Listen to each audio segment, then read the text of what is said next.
अब तो काफी देर से एनडीए की टैली चल रही है। 154 सीट पर इस वक्त एनडीए लीड करता हुआ दिखाई दे रहा है। मतलब एग्जिट पोल इस बार शर्मिंदा नहीं होंगे ऐसा लग रहा है, क्योंकि 150 सीटें 140 मिनिमम 135 कह रहे थे। कुछ होंगे, इक्का दुक्का जो थे वो जो बहुत क्लोज फाइट बता रहे थे वो होंगे। वो लोग भी होंगे। अब इतना डिसाइसिव मतलब मैंडेट क्लोज फाइट होने का सौरभ कोई संभावना इस लिहाज से नहीं हो सकती थी कि या तो रखना है नीतीश कुमार को या हटाना है। चुनाव इस बात का था ना, यही हो सकता था ना। एक क्रॉस कोई ऐसी चीज नहीं थी कि पूरे स्टेट में आपको ये समझ में आया कि नीतीश कुमार को उखाड़ फेंकना है या तेजस्वी यादव को बना देना है। तो जब उस तरह की चीज नहीं थी तो फिर आप कैसे इस रूप में इसको, कल तो ऐसी खबरें लीडर के लिए बहुत बड़ी बात होती है। आप इतने समय लगातार मुख्यमंत्री रहे और उसके बाद भी आपके खिलाफ लोगों में कोई नाराजगी ना हो। ये नहीं कि घटनाएं नहीं हुई, ये नहीं है कि कुछ हुआ नहीं, लेकिन उन्होंने अपनी स्थिति एक बनाए रखी। सर क्योंकि आप दोनों नेताओं को पर्सनली जानते हैं। देखिए नीतीश कुमार के बारे में कि जो पॉलिटिक्स पूरे देश में है, हर पार्टी में है, लोग 20 साल में एक भ्रष्टाचार का आरोप नहीं लगा, परिवारवाद का, भाई भतीजावाद का आरोप नहीं लगा। इस तरह का नेता कितनी पार्टियों में कितने हैं, बिल्कुल उंगलियों पर भी गिनना मुश्किल। यही दोनों चीजें लालू यादव को ले डूबी। हाँ, और रजत जी उनसे ज्यादा इफेक्टिव लीडर थे, उनसे ज्यादा बेहतर पर्सनैलिटी थी, ओरेटर बेहतर थे, उनका वोट बैंक बहुत बड़ा था। अब ये 3% वाले, वो यादव वोट बैंक वाले। लेकिन ये जो परिवारवाद और दूसरा भ्रष्टाचार, इन दोनों चीजों ने ये इलेक्शन तो अब लालू जी के लिए आखिरी इलेक्शन हुआ। रजत जी, मैं इसमें एक थोड़ा सा लाइटर वेन में जोड़ दूं। मैं अभी डिजिटल प्लेटफॉर्म पे भी ये कह रहा था कि एक बहुत पहले मूवी आई थी जिसमें कहा जाए भाई मेरे पास गाड़ी है, बंगला है, मोटर है, तुम्हारे पास क्या है? तो माँ, मुझे लगता है कि गाड़ी, बंगला, मोटर और माँ सब साथ हो तो बहुत अच्छा हो जाता है। मुझे लगता है कि जो इस बार का चुनाव है बिहार में, उसमें आप हर चीज़ पाएंगे। उसमें कास्ट कन्फिगरेशन भी है, डेवलपमेंट भी है, स्टेट लेड सर्वाइवल जो गरीबों के प्रति, जिस प्रकार से महिलाओं को आकर्षित करने के लिए। और बिहार में मैं कह रहा हूँ बार बार कि ये जो माइक्रो फाइनेंस की व्यवस्था है, जो प्राइवेट कंपनियों ने वहाँ सूदखोरी करनी शुरू कर दी है, उससे स्टेट बेस्ड अगर लोन उसका जवाब दिया है, उसका वो बहुत बड़ा फर्क पड़ता है। और इन सब चीज़ों का एक प्रतिफल, और छठ के पर्व में 10,000 मिलना और उत्साह से छठ का मनाया जाना, हर्ष के साथ छठ का मनाया जाना, गरीब के परिवार में ठेकुआ रिफाइंड और घी में बनना, मुझे लगता है कि नीतीश की बात कर रहे हैं तो नीतीश को लेकर जो विरोधी थे, देवेंद्र आप भी ये बता पाएंगे कि जो विरोधी थे वो भी उनकी बुराई नहीं करते थे। जितने विरोधियों से हम बात कर रहे थे या जो जनता कहती थी बदलाव चाहिए, वो ये जरूर कहती थी हाँ सड़क बना दी तो क्या हुआ,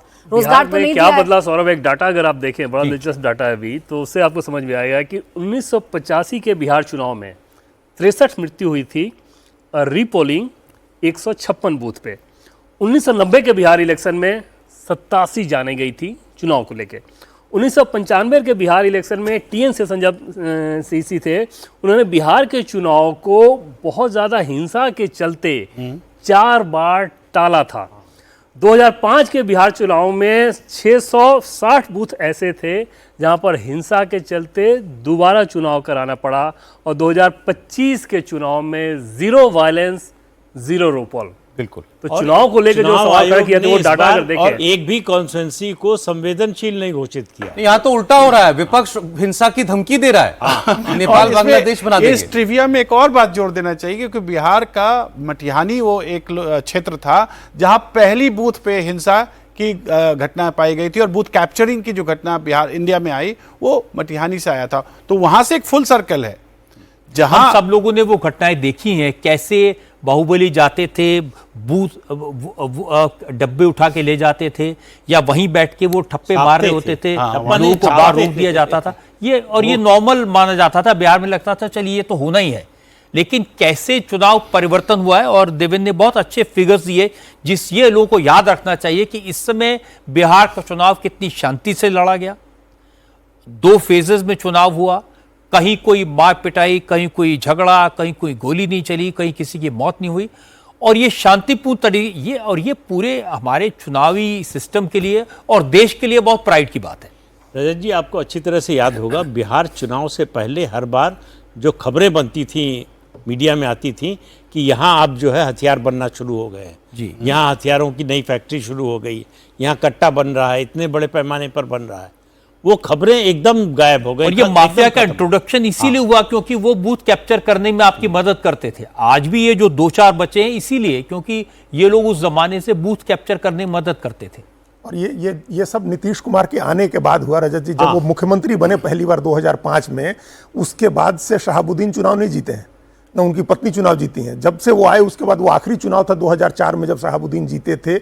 और जो ऑर्गेनाइज्ड गैंग्स थे बिहार में वो तमाम अपराधी बचे, लेकिन अपराध लगभग खत्म हो गया, ऑर्गेनाइज्ड क्राइम उन्होंने खत्म कर दिया। ये नीतीश कुमार की बड़ी उपलब्धि थी, जो पहले 5 साल की उपलब्धि थी। 5 से 10 में लॉ एंड ऑर्डर उनका सबसे बड़ा फोकस का था केंद्र, और इसका नतीजा 2010 में मिला जब उनको पुलिस का एक्शन ही नहीं, कन्विक्शन भी करा, कन्विक्शन भी करा। अदालत तक ले अरे वो उन्होंने एक तरीका निकाला, हमारी बात हो रही थी जो अभयादन। सर देखिए, महुआ में रुझान बदल गए। महुआ में तेज प्रताप यादव अब पीछे हो गए हैं, ये जानकारी महुआ से मिल रही है। तेज प्रताप यादव जिन्होंने अभी तक बढ़त बनाई थी, वो तेज प्रताप यादव अभी पीछे हो गए हैं।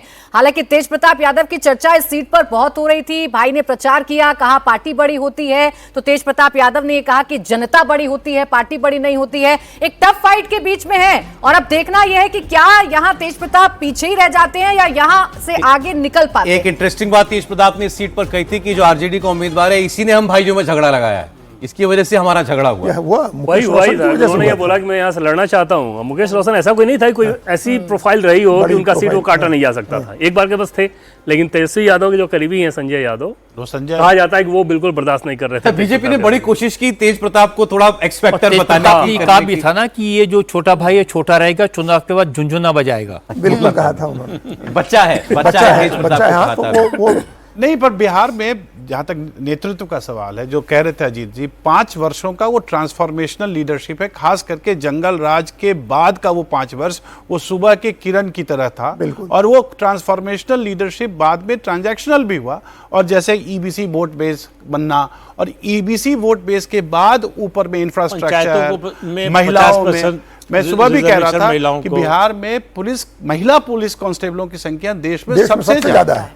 तो ये नीतीश कुमार को सबसे बड़ा कॉम्प्लीमेंट तो प्रशांत किशोर ने दिया जब उनसे पूछा गया कि आपको तेजस्वी यादव नीतीश कुमार में से चुनना हो, तो उन्होंने कहा विदाउट डाउट 1 सेकंड में जवाब दिया उन्होंने। लेकिन उन्होंने ये भी कहा था अगर जेडीयू की 25 से कम सीटें ज्यादा सीटें आई तो मैं राजनीति छोड़ दूंगा। और हम लोग लगातार ये कह रहे थे कि जेडीयू, लेकिन अब वो एक नेता का बयान है रजत जी, तो उसके बाद नेता इस तरह के बयान देते हैं, अपना इम्फेटिकली नेता एक बार कह देता है, 2 बार कह देता है, उन्होंने तो रट लगाई इस बार। अपने वर्कर्स में थोड़ा सोनी लिव पर एक सीरीज आती है, अभी उसका लेटेस्ट आया 4th पार्ट महारानी, उसमें वो नेता कहता है कि राजनीति में याददाश्त कमजोर रखनी चाहिए और चमड़ी भी मोटी रखनी चाहिए। तो वो मोटी याददाश्त कमजोर और बर्दाश्त ज्यादा। पर हम लोग बार बार सौरभ जी यहाँ चर्चा कर रहे थे, पहले दिन से चर्चा कर रहे थे कि ये चुनाव देखने वाला यही था कि जदयू कहां जाती है और उसका स्ट्राइक रेट कितना रहता है। क्योंकि भाजपा के लिए तो ये माना जा रहा था कि भाजपा अच्छा करेगी और भाजपा बेहतर करेगी, पर जदयू जिस तरीके से आगे बढ़ती जा रही है, और जिस जदयू और भाजपा में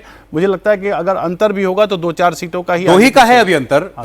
लगभग 65% स्ट्राइक रेट दोनों का दिखाई दे रहा है। ये जो रिमार्केबल परफॉर्मेंस है, और ये यह भी बता देता है, अगर हालांकि सिंप्लीफाई कर दें तो अब और पता चल रहा है कि पिछली बार जो चिराग पासवान थे उनकी भूमिका क्या रही थी, और चिराग पासवान ने किस हद तक जदयू को देवेंद्र कुछ इंटरेस्टिंग बात जानना चाह रहे थे रजत जी से। आप कह रहे थे आप दोनों बड़े नेताओं से आप जानते हो, व्यक्तिगत तौर पे भी दोनों को जानते हैं सर, लालू जी को, नीतीश जी को। तो